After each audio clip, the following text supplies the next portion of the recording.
Bismillahirrahmanirrahim. Assalamualaikum warahmatullahi wabarakatuh. Bismillah. Alhamdulillah. Salatu wassalamu ala rasulillah wa ala alihi wa sahbihi wa man ittaba'a sunnatahu ila yaumin nahdah. Amma ba'dah, seluruh teman-teman mahasiswa dan mahasiswi program studi atau jurusan Bahasa dan Sastra Arab Fakultas Usuluddin, adab dan dakwah yang saya cintai dan yang saya banggakan. Syukur alhamdulillah bahwa kesempatan kali ini kita bisa melanjutkan perkuliahan kita pada tatap maya yang kedua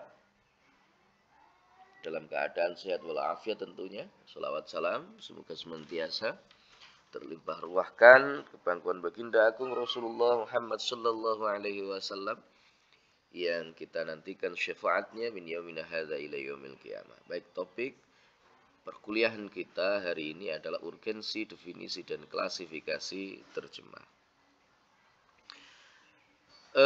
Bahasa merupakan alat komunikasi yang digunakan oleh setiap orang yang tinggal di suatu tempat atau wilayah untuk mengungkapkan gagasan, pikiran, baik secara lisan maupun tulisan.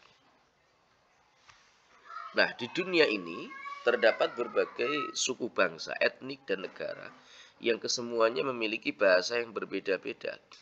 Sebagai contoh misalnya, Indonesia sebagai negara yang memiliki bentang wilayah terluas di dunia, memiliki keragaman bahasa yang kesemuanya disatukan dengan bahasa resmi negara, yakni bahasa Indonesia. Tidak semua warga suku bangsa di Indonesia mengetahui bahasa dari suku lainnya. Jadi Indonesia sebagai salah satu sampel dari negara di dunia yang paling luas.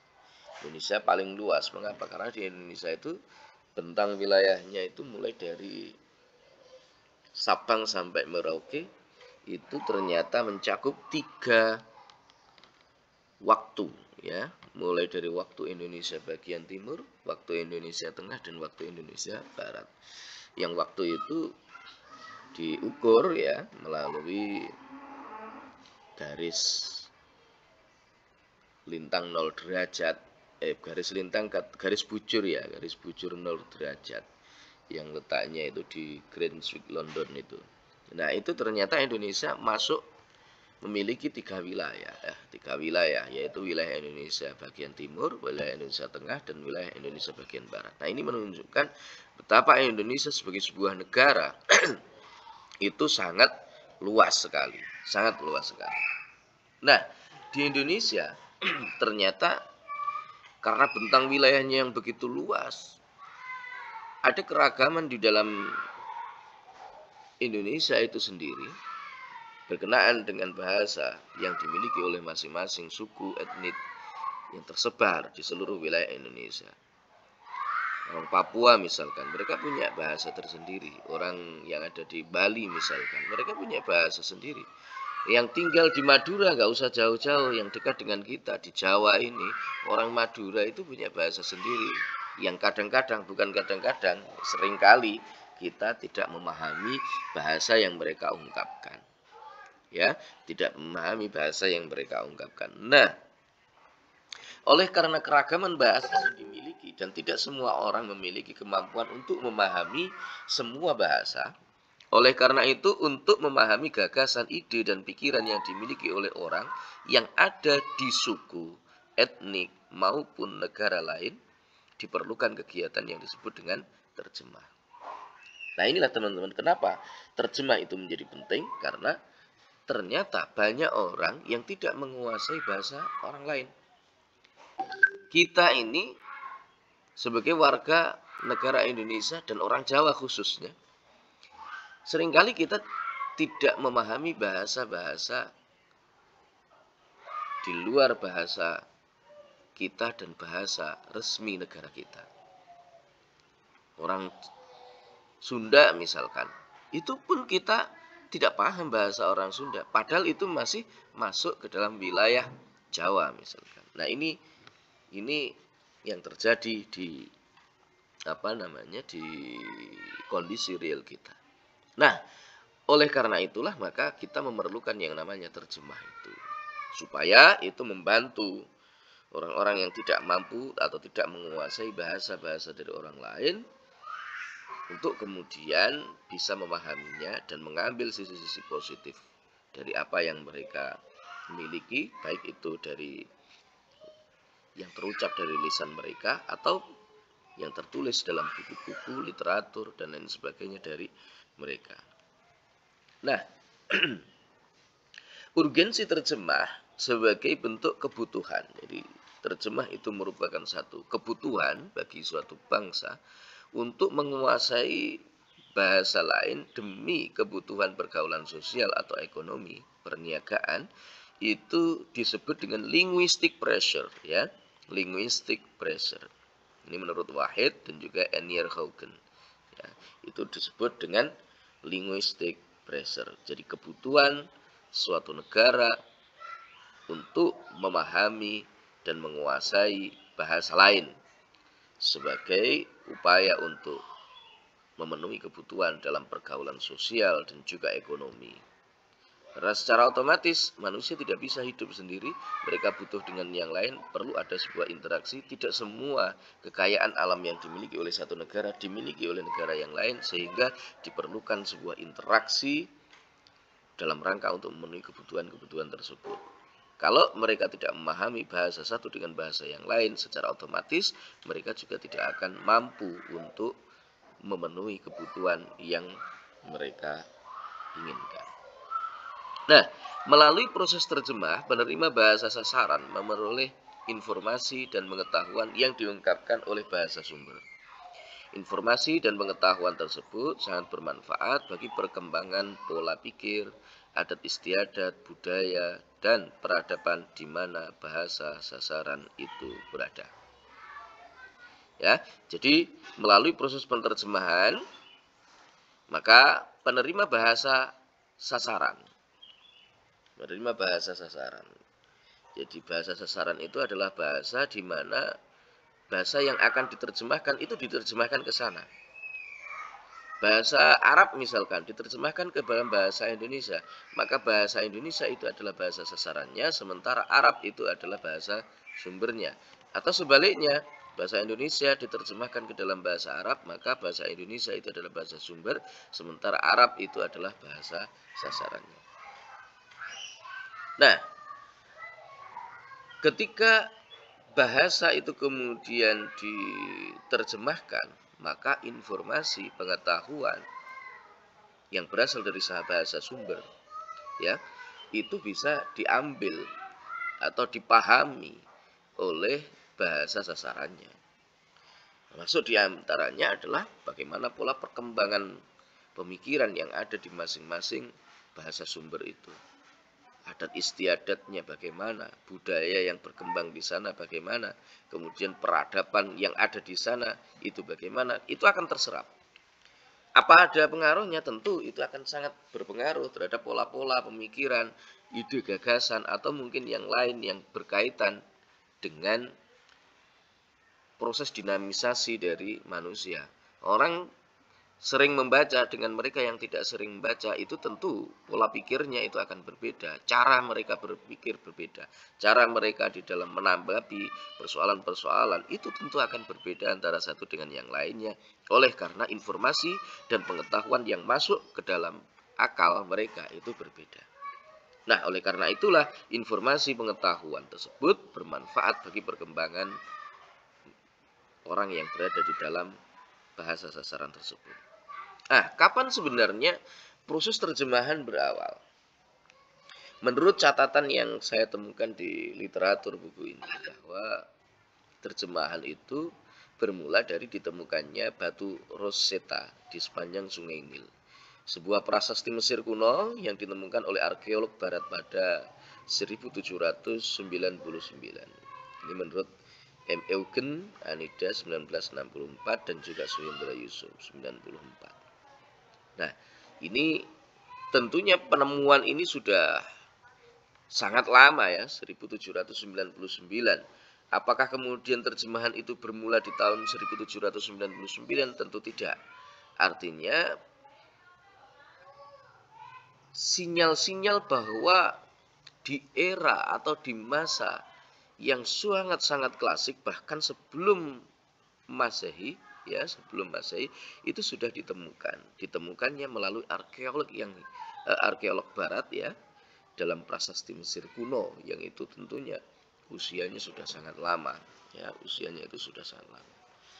Nida tahun 1964 dia mengungkapkan bahwa di negara Babilonia juga terjadi modifikasi bahwa bahasa ibu ya bahasa Indo. Kalau seperti kita ini bahasa ibunya bahasa Jawa, ya, bahasa Jawa atau ya bahasa Jawa. Kalau orang Jawa Kalimantan ya Kalimantan. Kalau Indonesia kita bisa negara, ya bahasa ibu kita bahasa Indonesia. Di negara Babilonia dengan bahasa lain yang dilakukan oleh Sargon, kelahiran Assyria pada 3000 tahun sebelum Masehi. Nah, ini 3000 tahun sebelum Masehi. Tentu ya itu hanya perkiraan saja, karena tidak mungkin itu menemukan pada tahun-tahun itu, kan tidak mungkin. Jadi perkiraan 3000 tahun sebelum Masehi itu sudah ada proses yang disebut dengan yang disebut dengan terjemahan itu. Ya, modifikasi itu dilakukan untuk mempermudah masyarakat setempat dalam memahami bahasa-bahasa yang berkembang saat itu. Sama dengan yang ada di Indonesia. Indonesia ini banyak sekali bahasanya yang terpengaruh dengan bahasa Arab. Satu contoh misalkan kita berucap selamat pagi, selamat itu kan bahasa Arab juga. Ya, selamat itu bahasa Arab. Selamatan itu juga bahasa Arab. Fidaan itu juga bahasa Arab. Kulhu ya ambilan sengko dari bahasa Arab juga. Artinya begitu banyak ternyata bahasa-bahasa yang kemudian dimodifikasi. Kalau dulu di Indonesia ini kan sebagai bahasa yang digunakan sebagai alat komunikasi itu disebut sebagai bahasa Melayu.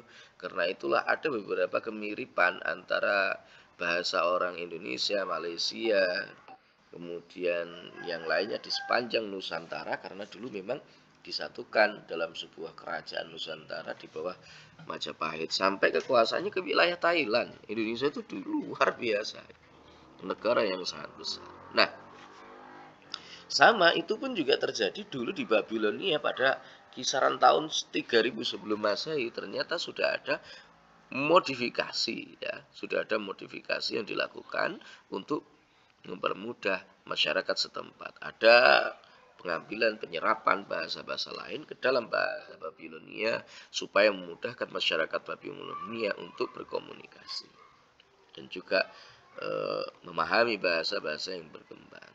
Sama dengan bahasa Arab. Bahasa Arab itu kan rumpun Semit, ya. Rumpun Semit. Jadi kalau teman-teman nanti mempelajari genealogi bahasa Arab, maka itu berawal dari yang namanya rumpun Semit, ya. Bahasa Semit. Yang masing-masing punya ciri khas yang berbeda satu dengan yang lainnya. Yang paling fasih diantaranya itu adalah Quraisy, ya. Yang paling fasih itu adalah bahasa Arab, adalah bahasa Quraisy. Oleh karena itulah mengapa suatu saat Rasul itu mengatakan bahwa beliau adalah orang yang terfasih, itu beliau mengatakan ana afsahuman baida'ani min Quraisyin. Saya ini adalah orang yang paling fasih, hanya saja saya berasal dari dari orang Quraisy. Nah, hanya saja saya berasal dari Quraisy. Quraisy itu yang terfasih di antara kabilah yang lainnya. Maka dalam konsep ilmu tata bahasa Arab, ya, dalam konsep ilmu balaghah ini namanya adalah al-madh bima yushbihul dham, ya. Al-madh bima yushbihul dham. Nah, kita lanjut. Jadi ada modifikasi di dalam bahasa ibu yang ada di Babilonia pada kisaran tahun 3000, ya, sebelum Masehi. Nah, kemudian pada tahun 2100 sebelum Masehi, kota Hammurabi di Babilonia telah menjadi kota berpoligot. Berpoligot itu maksudnya apa? Masyarakatnya telah menggunakan multibahasa. Ada banyak bahasa yang berkembang di sana. Apa saja itu tentu saya juga tidak tahu, gitu ya. Tapi informasi yang menyebutkan demikian.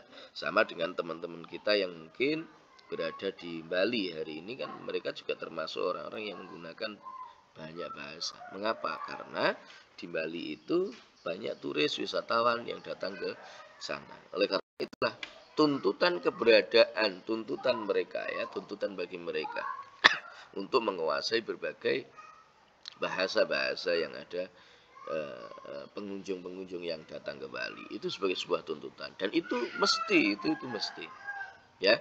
Sama Hammurabi di Babilonia ketika banyak sekali orang-orang yang datang ke sana, wisatawan juga datang ke sana misalkan, atau orang-orang yang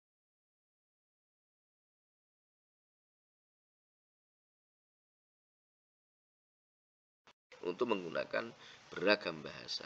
Nah, ini di kota Hammurabi kemudian dikenal sebagai kota yang berpoliglot, artinya masyarakatnya telah menggunakan multibahasa. Nah, hal ini diketahui dari mana? Diketahui dari naskah terjemahan maklumat tentang bisnis dari para penerjemah klasik yang ditemukan di beberapa lembaran yang disertai kompilasi kata-kata dengan padanan dalam beberapa bahasa. Nah, kapan terjemahan bangsa Arab dimulai? Teman-teman, kalau kita mempelajari dalam kurun sejarah bahwa bangsa Arab itu dulu adalah bangsa yang sangat terpuruk di antara yang lainnya. Sudah masyarakatnya itu ya berada di wilayah yang tandus, kering, ya, tidak ada tumbuh-tumbuhan yang tumbuh di sana. Pun pula masyarakatnya masih kurang pergaulan, begitu ya, masih kurang pergaulan. Hanya ada yang tinggal di kota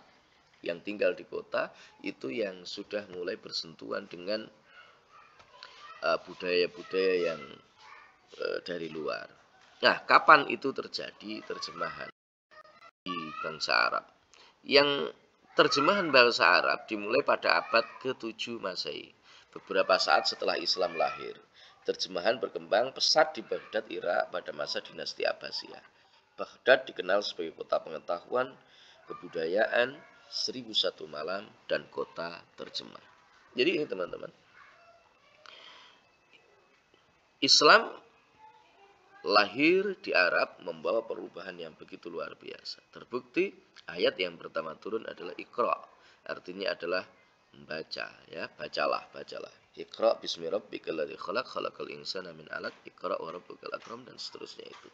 Nah, baru ketika Islam ini sudah muncul di Arab, kemudian Rasulullah wafat, kepemimpinan beralih ke Khulafaur Rasyidin kemudian karena masih mempertahankan stabilitas keamanan, karena munculnya berbagai macam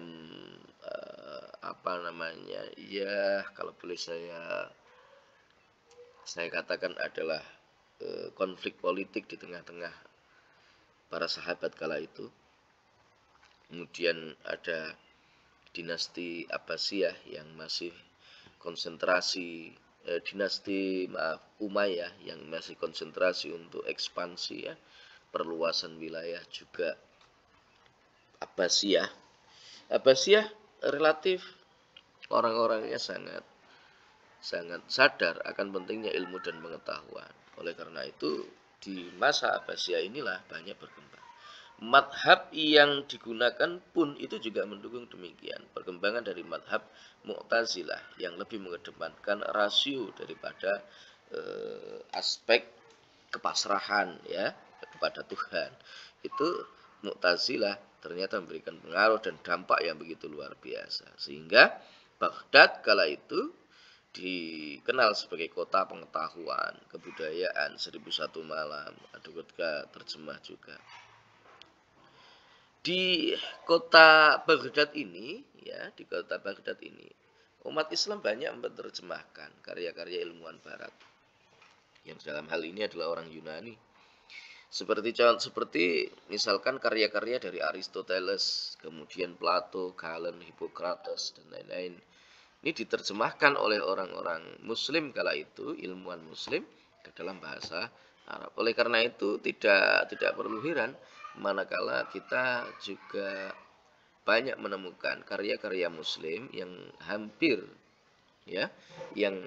hampir sama dengan pemikiran-pemikiran atau terpengaruh oleh pemikiran-pemikiran orang-orang Barat semacam Aristoteles, Plato, dan seterusnya. Jadi ini sangat mungkin karena terjadi terjemahan yang begitu luar biasa. Kemudian juga mereka menerjemahkan karya orang-orang timur, ya, bukan Timur itu, orang-orang timur, seperti karya Panini, seorang ahli tata bahasa dari India. Kemudian dari proses terjemah inilah kemajuan di dunia Arab berkembang secara pesat hingga melampaui wilayah lain di masanya. Ya, beberapa kemajuan yang ada pada masa Abbasiyah. Kita tidak perlu alergi bahwa kita atau bangsa umat Islam itu pernah mempelajari atau menerjemahkan karya-karya dari orang-orang Barat.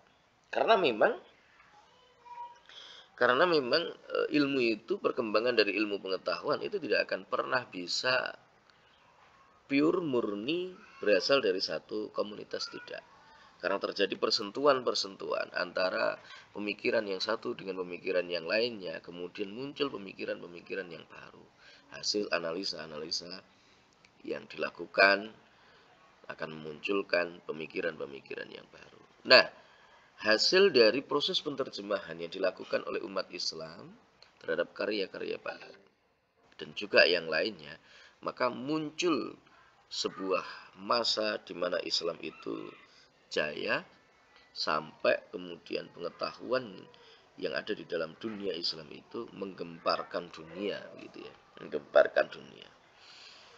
Di masa Harun ar-Rasyid, ya, Harun ar-Rasyid ini seorang khalifah dari Bani Abbasiyah yang punya perhatian sangat kuat terhadap perkembangan ilmu dan pengetahuan. Harun ar-Rasyid itu sudah mendirikan fakultas kedokteran yang pertama di dunia, ya, yang pertama di dunia.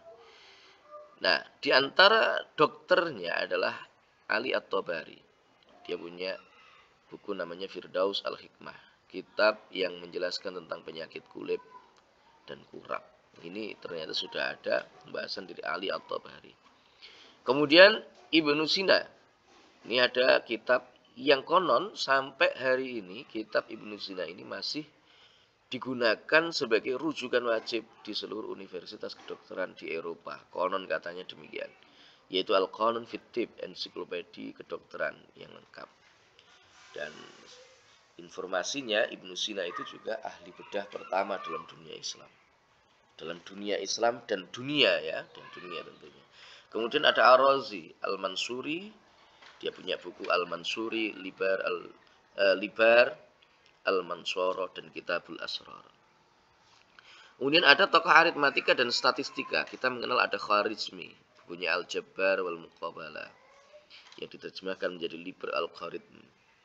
Nah, ini ternyata ilmuwan muslim sangat perhatian terhadap perkembangan ilmu pengetahuan. Tidak hanya berbicara dalam lingkup teologi, kemudian lingkup tasawuf, misalkan fikih, tentang ulumul Quran, ulumul hadis. Tidak, ternyata Islam kala itu betul-betul berubah, menjelma menjadi negara yang adidaya dalam pengetahuan, termasuk dalam pengetahuan matematika, statistika, kedokteran.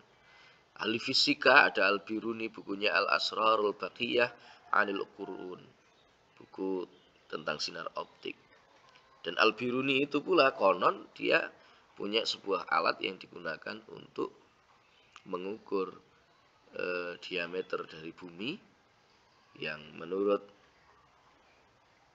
Profesor Mujamil bahwa ternyata hasilnya itu tidak terlalu jauh dari alat modern yang digunakan. Saya lupa berapa lingkar bumi, diameter bumi yang disebutkan, tetapi beliau pernah menyebutkan demikian. Jadi Al-Biruni, dia seorang ahli fisika yang begitu luar biasa. Kemudian ada Al-Ghazali, ahli filsafat, yang menulis Ihya Ulumuddin. Di dalam buku ini dia disebut sebagai ahli filsafat. Jadi Imam Ghazali itu punya keahlian yang luar biasa. Satu-satunya, saya kira, satu-satunya di antara para ulama-ulama yang paling lengkap karyanya mulai dari bidang filsafat, teologi, kemudian juga ahli fikih, ya, ahli hadis juga. Ini Imam Al-Ghazali. Oleh karena itu gelar beliau berbeda dengan yang lain. Gelarnya adalah Hujjatul Islam, argumentator umat Islam. Jadi apapun yang kritik apapun mengenai Islam itu semua terjawab oleh Imam Al-Ghazali. Meskipun di akhir kehidupannya kemudian beliau lebih menekuni dunia tasawuf, ya, lebih menekuni dunia tasawuf. Bahkan beliau kemudian mengharamkan yang namanya filsafat, tetapi pengharaman filsafat itu bukan haram secara mutlak yang kemudian menjadikan ini tidak, lebih karena bahaya yang bisa ditimbulkan dari orang itu. Sebenarnya ada 3 kritik Imam Al-Ghazali yang itu menjadikan beliau, serangan beliau terhadap filsafat itu sangat telak begitu ya. Yang pertama itu adalah kritik beliau tentang kekodiman alam. Siapa yang meyakini itu maka dia akan jatuh kepada kekafiran. Kemudian yang kedua adalah tentang bahwa Tuhan itu tidak mengetahui hal-hal yang bersifat juz'iyah. Tuhan tidak mengetahui hal-hal yang bersifat juz'iyah. Kalau diyakini maka akan kafir. Dan yang ketiga adalah besok di yaumul qiyamah, kata orang filosof, yang bangkit itu hanyalah ruhnya, bukan jasadnya, karena jasad telah mati. Kalau ini diyakini maka itu jatuh kepada kafiran. Ini pemikiran Al-Ghazali yang kemudian paling mengena di dalam dunia filsafat sampai hari ini. Ibnu Khaldun, ada lagi Ibnu Khaldun, ya, dia seorang ahli sejarawan dan juga intelektual muslim yang menulis kitab Al-Muqaddimah li Kitab Al-I'tibar. Nah, definisi dan klasifikasi terjemah, apa sih sesungguhnya terjemah itu? Secara etimologis, terjemah itu berasal dari bahasa Arab tarjama yutarjimu, artinya menerangkan atau memindahkan perkataan dari satu bahasa ke bahasa lainnya. Kemudian secara istilah, terjemah itu adalah semua kegiatan manusia yang berkaitan dengan memindahkan informasi atau pesan yang disampaikan, baik secara lisan maupun tulisan, baik verbal maupun non-verbal, dari informasi asal atau dalam bahasa sumber ke dalam informasi dalam bahasa sasaran. Ini menurut Suhendra Yusuf tahun 1994. Kemudian terjemah menurut As-Sayyid Al-Munsi. At-tarjamatu ta'ni naqlul afkari wal aqwali min lughatin ila ukhra ma'al muhafadzati ala ruhin nasyil manqul. Terjemah itu memindahkan pikiran dan perkataan dari satu bahasa ke bahasa lainnya dengan menjaga jiwa teks asli. Menurut Hirnawa, penerjemahan itu merupakan sebuah penafsiran, meskipun penerjemahan tidak sama persis dalam beberapa aktivitasnya. Seorang penerjemah sesungguhnya sedang mencoba mendekati maksud atau gagasan seseorang penulis dengan kemudian mengungkapkannya sesuai apa yang dipahaminya secara subjektif. Ibnu Burdah, dia mengatakan bahwa terjemah adalah usaha memindahkan pesan dari teks sumber Arab dengan padanannya ke dalam bahasa sasaran. Nah, secara umum terjemahan baik secara istilah, yang secara istilah itu hampir sama antara satu dengan yang lainnya, hampir sama. Nah, sekarang kita masuk pada jenis-jenis terjemah. Ada 3 pengelompokan ketika kita melihat terjemah itu. Jadi terjemah itu bisa dikelompokkan berdasarkan caranya. Kalau melihat caranya maka ada terjemah lama, terjemah baru. Ada berdasarkan jenisnya, maka ada terjemah lisan, ada terjemah tulisan. Ada juga berdasarkan jenis teksnya, ya, jenis teksnya. Kalau menurut jenis teksnya maka ada terjemah faktual dan kenisastraan. Apa itu terjemah lama dan terjemah baru? Terjemah lama adalah terjemah yang menekankan pada bentuk berita dan mengalihkan semua ciri-ciri khas bahasa asal seperti irama, pilihan kata, peribahasa, kata-kata mutiara, struktur-strukturnya dan sebagainya, atau terjemah kata per kata. Ini biasanya kita yang lebih mengarah kepada terjemahan lama, teman-teman yang berada di pondok pesantren salaf utamanya itu, ya. Jadi kita kadang-kadang memperterjemahkan Muhammad yadhabu ilal madrasati misalkan. Muhammad yadhabu ilal madrasati. Muhammad sedang pergi atau akan pergi ke misalkan ke sekolah. Misalkan yadhabu Muhammadun ilal madrasati, akan pergi Muhammad ke misalkan. Demikian. Karena ini masih mempertahankan struktur-struktur pilihan katanya pun juga demikian. Kalau misalkan yatullahi fauqa aydihim dan seterusnya itu pun juga belum berani untuk mengungkapkan dengan kekuasaan Allah, tetapi tangan Allah ya tetap tangan. Pilihan katanya masih tetap sama dengan hal itu. Kemudian terjemahan baru, terjemah yang disesuaikan dengan isi pesan seperti yang dituangkan dalam bahasa asal. Esat Tono 1985. Nah, ini terjemahan yang model baru ini kadang-kadang ada beberapa kata atau mungkin apa yang kemudian hilang. Mengapa? Karena disesuaikan dengan tata bahasa di mana bahasa sasaran itu ada. Laqad kana lakum fi Rasulillahi uswatun hasanah misalkan. Maka kita menerjemahkan sungguh ada dalam diri Rasulullah Shallallahu Alaihi Wasallam itu suri tauladan yang baik. Tetapi bagi mereka yang ngugemi ya, bagi mereka yang tetap dengan menggunakan terjemah lama, laqad kana ada dua harful taukid di situ, ada lamul qasam, ada qad yang bermakna tahqiq itu. Maka mereka tidak mau menggunakan itu salah bagi mereka. Mereka akan menerjemahkan sungguh benar-benar, ya, sungguh benar-benar ada pada pribadi Rasulullah Shallallahu Alaihi Wasallam itu utusan uswatun hasanah, suri tauladan yang baik. Nah ini termasuk hal-hal yang akan sangat berpengaruh dari model terjemahan lama dan yang baru. Kemudian terjemah itu ada terjemah lisan dan tulisan. Terjemah lisan, live translation atau terjemah fauriyah, terjemah langsung berupa ungkapan lisan atau ujaran bahasa sumber secara langsung cepat dan tepat. Ini kalau kita melihat misalkan dalam kadang-kadang di pengajian bersama Habib yang berasal dari luar negeri atau ulama dari luar negeri misalkan, atau misalkan presiden sedang berbicara kemudian ada yang menerjemahkan ke dalam bahasa lainnya dan seterusnya misalkan. Itu terjemah al-fauriyah ya. Live translation. Kemudian ada terjemah tulisan, written translation atau terjemah ghair mubasyarah.